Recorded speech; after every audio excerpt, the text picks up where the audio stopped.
Kumusta mga brad? May bago na namang nilabas si Honda. Yes po, ito nga po ang kanilang pinakabagong Honda Airblade 160. So anong tingin, para lang siyang Motorstar.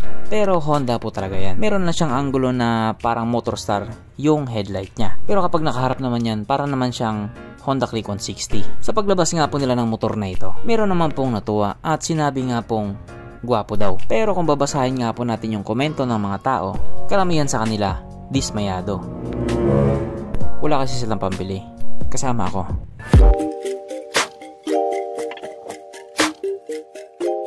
Pero syempre bago tayo magpatuloy, kung bago ka pa lamang napadpad dito sa aking walang kwentang channel, huwag ka na mag-subscribe. So yun na nga, tuloy na nga pong nilabas ni Honda ang kanilang pinakabagong Honda Airblade 160. At meron nga din po itong 125cc version, pero doon lang yun sa kanila. Yung ibang tao nga po, imbis na matuwa, parang galit pa sila. Karamihan kasi sa kanila sinasabing mas pumangit daw ito, imbis na upgrade, downgrade. Yun nga po yung sabi nila. Kung sa bagay, gano'n naman talaga palagi. Kapag bagong labas pa yung motor, napapangitan talaga sila. Pero pagkalipas naman ng ilang buwan, yun na rin mismo yung motor nila. Ang masaklap, utang pa, aray ko. So bali dito nga po sa bagong motor na ito, may nagbago naman talaga sa kanya. Lalong-lalo na kapag nakaharap siya. Ibang-iba na talaga siya kung ikukumpara doon sa previous na model. Pero kung titignan mo naman siya kapag naka-side view, ganun pa rin naman siya. Mabilis mo lang siya ma-recognize bilang isang Honda Airblade.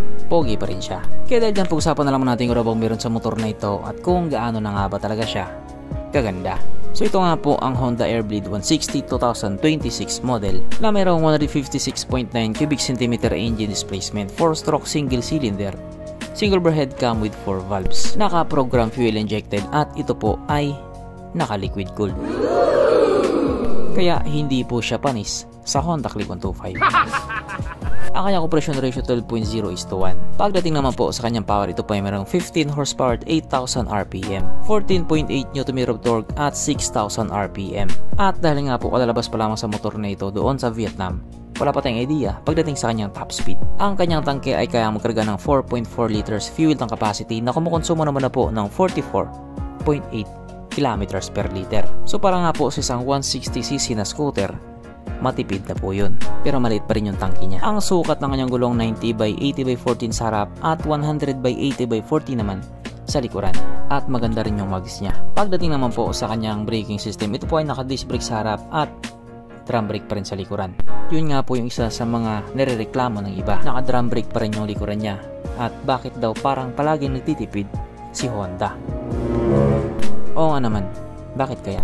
Ang kanyang seat height ay may taas na 775mm at 142mm naman ang kanyang ground clearance. At ang motor nga po na ito ay may kabuuang bigat na 113 kg. So para nga po sa isang 160cc na scooter, medyo may kagaanan po ito kung ikukumpara doon sa mga ka-line up niya. Mapunta naman po tayo sa iba pa niyang mga features. So ang ilaw nga po sa motor na ito, naka-LED projector na po siya, pero bulb light pa rin yung kanyang mga signal lights. So ito nga po yung isa sa mga pinaka nagbago talaga sa kanya, kasi kung titignan natin yung previous model, ibang-iba din talaga yung design nun. Ito naman parang inadapt niya yung headlight ng Honda Click 160. Kaso ang kinalabasan, parang nagmukha siyang Motorstar. Konti lang naman. Ang kanyang gauge panel ito nga po ay naka-digital na parang may pagka Honda Click 125 nga po yung datingan. Kung sa bagay, trademark na talaga nila yung ganyang design.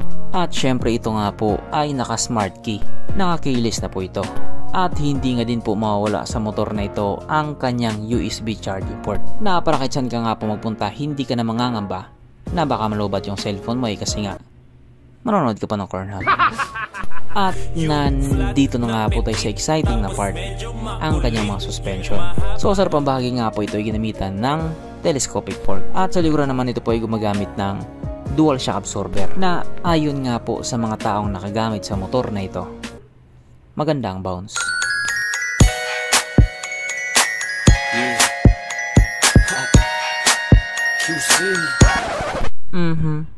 Panigurado. Wala na namang nalungkot. At dahil wala nga pong nalungkot, alamin na po natin kung present nga ba sa motor na ito yung tatlong pinaka-importanting features. So, una na nga po dito ang kanyang lagayan ng istalyon, at nakakalungkot mang sabihin, wala siyang ganon. Wala siyang lagayan ng istalyon.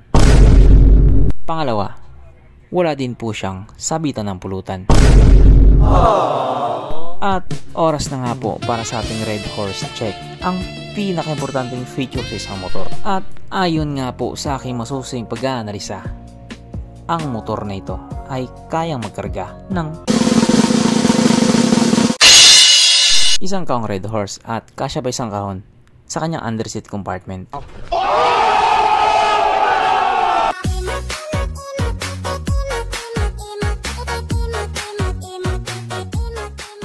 So therefore, ang motor na ito ay recommended na lang.